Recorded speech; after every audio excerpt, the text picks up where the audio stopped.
I've been given the delightful job of giving you some insights into ethical foundations of environmental radiological protection. We'll start with an example question to get you thinking. This question was on the agenda of a workshop in Tokyo, not long after the Fukushima accident. And it was the title of a presentation entitled, "What is the Economic Cost of Marine Contamination After Fukushima?" And it was given by a wonderful ecological economist called Shunsuke Manake from Tokuhu University. And you can find the presentation and also a discussion of this presentation widely on the net. And he approached this from an ecological economic point of view. He said, well, yes, there's the direct cost from loss of sales. There's also a whole series of ecological impacts of actually bans in fishing in the area. There are, possibly more controversially, a lot of savings from government fishing subsidies because the fishing industry in Japan was subsidized by the government. But at the same time, there are more complex social and economic problems here.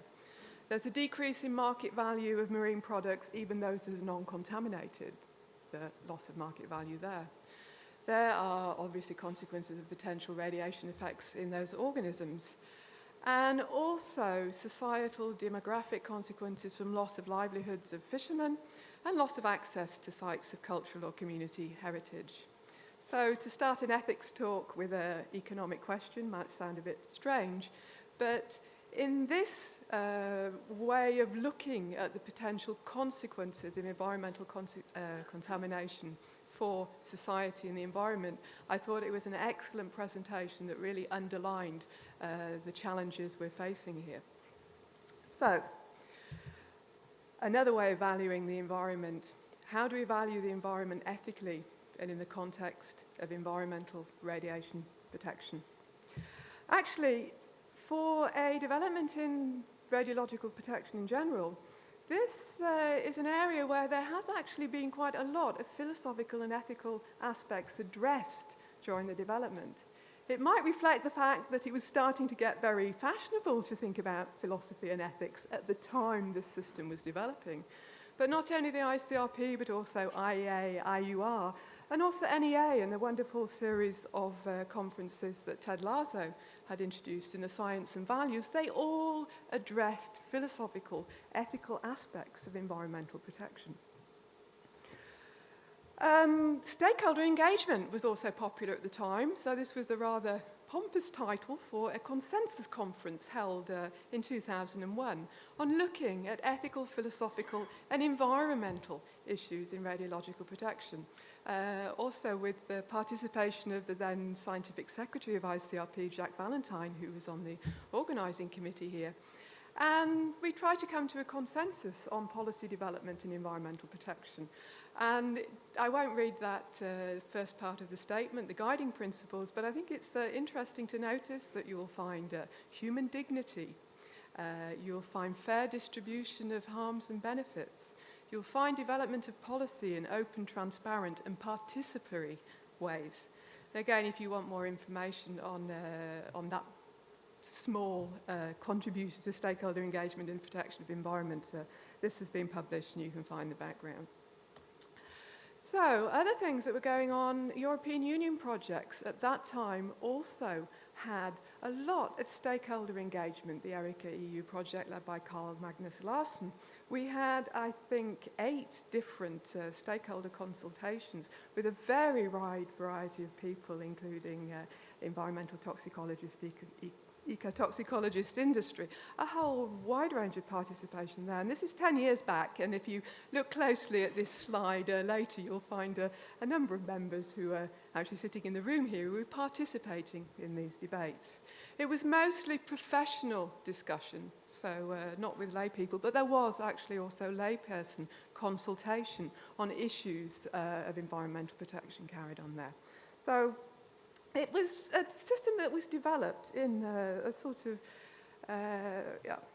tendency to take stakeholder engagement and philosophical, ethical issues seriously. Of course, that's also been reported if you're interested in more on that. So, but back to ICRP publication 91. Now, many of you will have heard Jan Pentreath possibly give presentations on this at the time of the publication. Jan Pentreath was one of the people who was involved in many of those discussions in the IEA task group in IUR, and also, obviously, a main person in ICRP. So you might have heard some of this by Jan Pentreath already.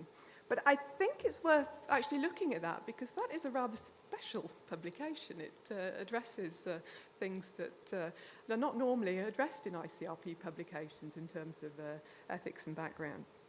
So what kind of things does it do? It was based also, very strongly based on other publications in the area of the IAEA ethical assessment, for example. But it asks this main question that are asked by environmental philosophers: what has moral standing in the world and why? And it recognises that there are lots of different factors that influence the way people perceive the environment, including, of course, science, but also culture, religion, art. And these are conceptualized. This is the environmental philosophical point of view. These are conceptualized in different philosophical views on what has moral standing in the environment. And these are all described in publication 91. It describes the anthropocentric view, the standing that only human beings are the entities and the only entities that have moral standing. So, yes, consequences to the environment count, but they only have value, they only have impacts in the sense that they impact on human interests. So it's a widely recognised philosophical point of view, it's a widely debated philosophical point of view as to the value judgments behind that, and meta-ethical questions on, where our values come from, and interesting discussions on do animals have any kind of moral sense. But putting all that aside, it's not without problems. Even if you subscribe to a purely anthropocentric view, you still have problems like we saw in the economic valuation of the environment, how you actually go about valuing the environment from a human point of view. There can be very many different interests and very many different ways of looking at an environmental system and deciding that that has value for humans.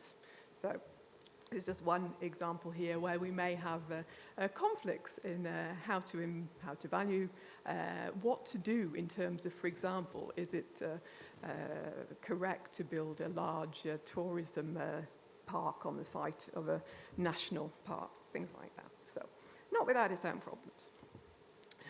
A different approach is a biocentric approach. This contends that moral standing can be extended to individual members of other species. Obligations pertaining to such individuals arise as a consequence of that. Now, everybody with a biocentric view agrees that it's more than humans that can have moral standing. They have very different views on actually which of those living entities could have moral standing, depending on the criteria that they use for deciding what has moral standing. Is it some kind of rationality or awareness of the environment? Is it sentience, the ability to feel pain? Or some kind of very general instrumental or inherent worth? So there's still disagreement within this group of worldviews on actually what has moral standing, but they all agree it's something to do with the individual characteristics of those organisms. For an example, the environmental philosopher, or the philosopher Peter Singer, would say you'd probably draw the line at around a shrimp. Below that, you probably, because his is based on sentience and the ability to feel pain. So around the shrimp, organisms below that, we can probably say they don't count, but above that, yes, they would have some counting because of their ability to feel pain. This also derives from, if you're interested in more general philosophical views, you can have utilitarian views of biocentrism that are focused on the feeling of pain, but also deontological views that are more to do with these rights-based. So, but they all agree that it's individual animals that count here. Finally, the ecocentric view this is simply moral standing can be extended to virtually everything in the environment, including landscapes, rivers, mountains. But the focus here is not just a simple extension from an animal, a biotic to an abiotic. It's a different view totally of what counts in moral standing. It's the entirety and the diversity of the ecosystem, rather than, sorry, I lost the end of that, the individual sum of the components.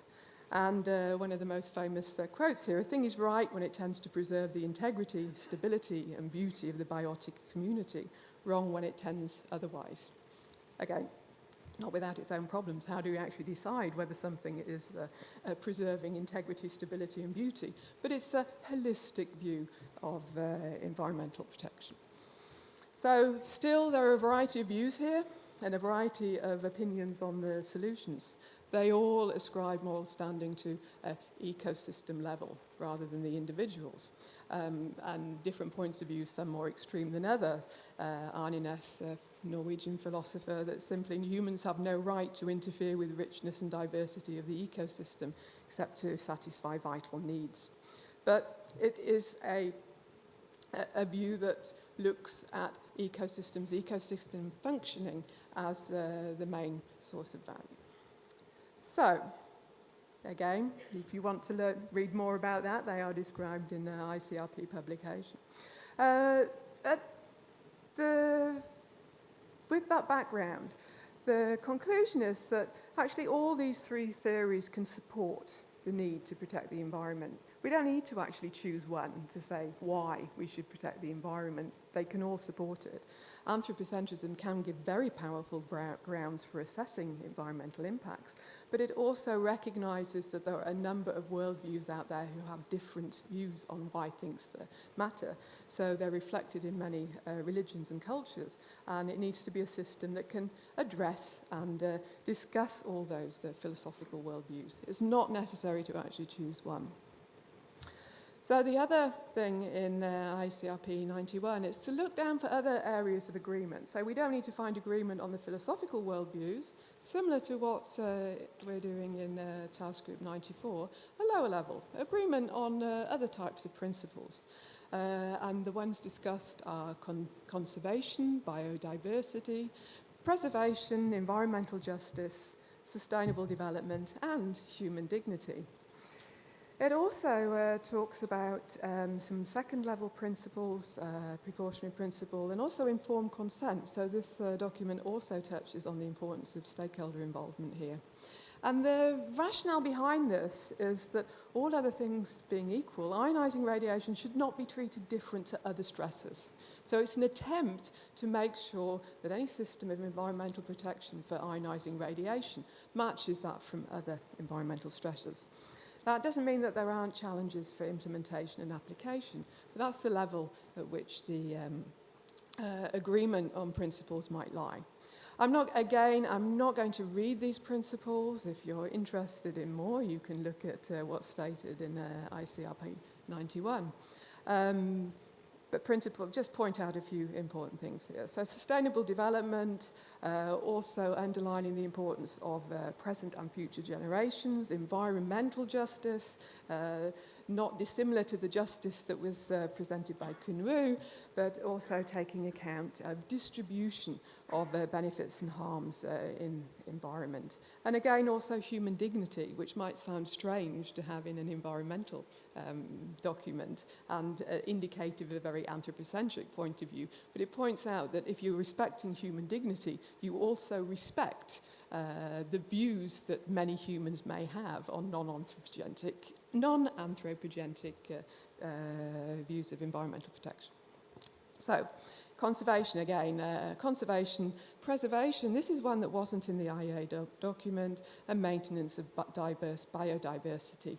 If you want, there may be examples of different ways in which we might address the well-being or environmental health, or they might be examples being inspired by Gaston's presentation of ethics of care in the environment, however one you look at it. But they are areas where we can be informed on environmental protection.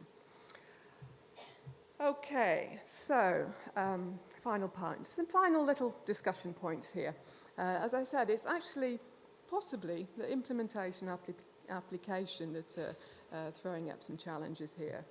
So some quick points. What is harm? Impacts of remediation. This was addressed by David briefly yesterday as well. And ecological complexity. Now I'll try and give a little bit of comparison with some other environmental stresses or environmental issues to show that these aren't discussion points or problems that only apply to ionizing radiation. So, what is harm? When does change become damage?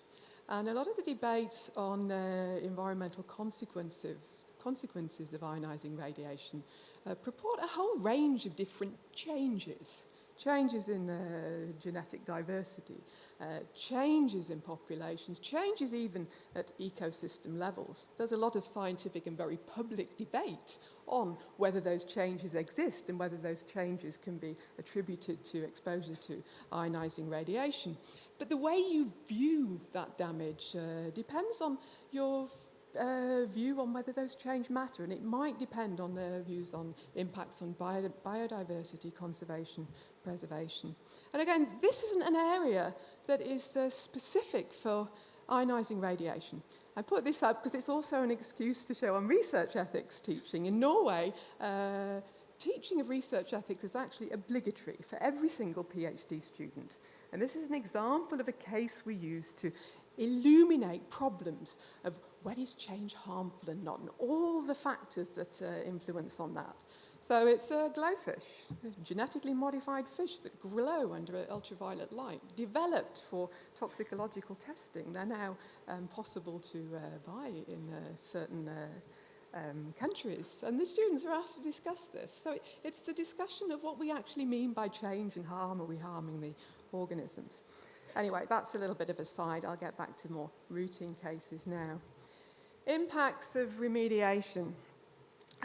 These are clearly usually carried out for anthropocentric grounds, so remediation because of reducing doses to humans.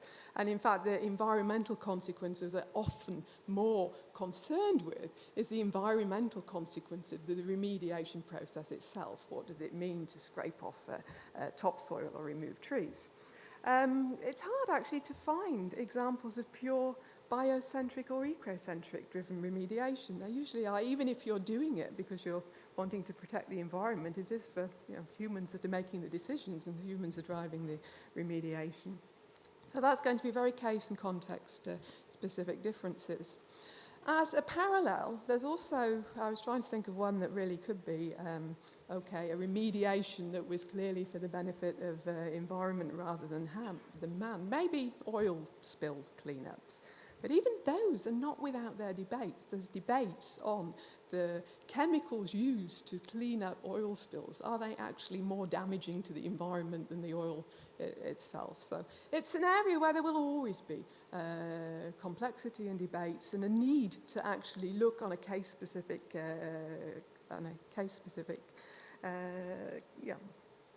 on each case specifically to see exactly what the issues are. Finally, embracing ecological complexity. And this is the recognition that, as for other environmental stresses, ionizing radiation can cause indirect effects in populations. It's not just direct effects. Those populations are interacting with each other, boxes are being eaten by other boxes, there's competition between species. So you can have impacts that are not necessarily due to pure direct effects of ionizing radiation. This raises a whole lot of questions on which endpoints we actually monitor to maybe control those ecosystem changes, diversity, functionality. But once again, it's not something that's specific to ionizing radiation. This is debates that are going on in all contexts of environmental stresses, right back to Rachel Carson's book Silent Spring, which was debating impacts of the chemical industry and was DDT causing damage purely because of direct impacts on birds, or whether complex ecological consequences of, for example, loss of food caused by the pesticides. So it's an area that is of great interest to all environmental chemistry and ecotoxicologists. This brings me back to the first presentation, this first idea of the interaction between society, economy, and environment. And environmental issues are always going to reflect that complex interaction. It's described in the sustainability pillars of economic, societal, and environmental interactions. So the ecosystem approach both looks at the scientific challenges in dealing with that complexity, but also the societal challenges in recognizing that all these issues are interrelated. So it's, I think we can find some deal of agreement on principles of environmental protection. We can find them embedded in a lot of international conventions, for example. But actually implementation in environmental legislation, legal requirements, those are particularly challenges at the moment. There are, if you look, differences between nations on how they address environmental radiation protection. Some do it explicitly, others don't. There are ongoing debates on standards, benchmarks, guidance. Questions on how this might be applied in planning and exist situations, and also the degree to which environmental protection and human protection can and should be integrated. So, its conclusions. So I would contend that actually the ethical foundation of environmental radiation protection has been addressed in a number of ICRP and other publications. You may not agree with what's said there, you may not agree with the way it's been addressed, but it has been addressed. There have been attempts to look at what the ethical aspects are of environmental protection. I would also say that if we really want a holistic evaluation of environmental impacts of ionizing radiation, that's also not considering just direct impacts of health on humans and non-humans, but also to be aware of the complex social, ecological, ethical and economic consequences of environmental exposures. I think we might say that if we can promote environmental radiation protection, that might also help to improve interaction between chemical and radiological disciplines, also including an improved comparison of what the potential consequences of radiation is or are compared to other environmental hazards, to be able to put those in context with the impacts of environment of other hazards. Well, as I think further explorations on implementation and applications would be useful. So, thank you for your attention.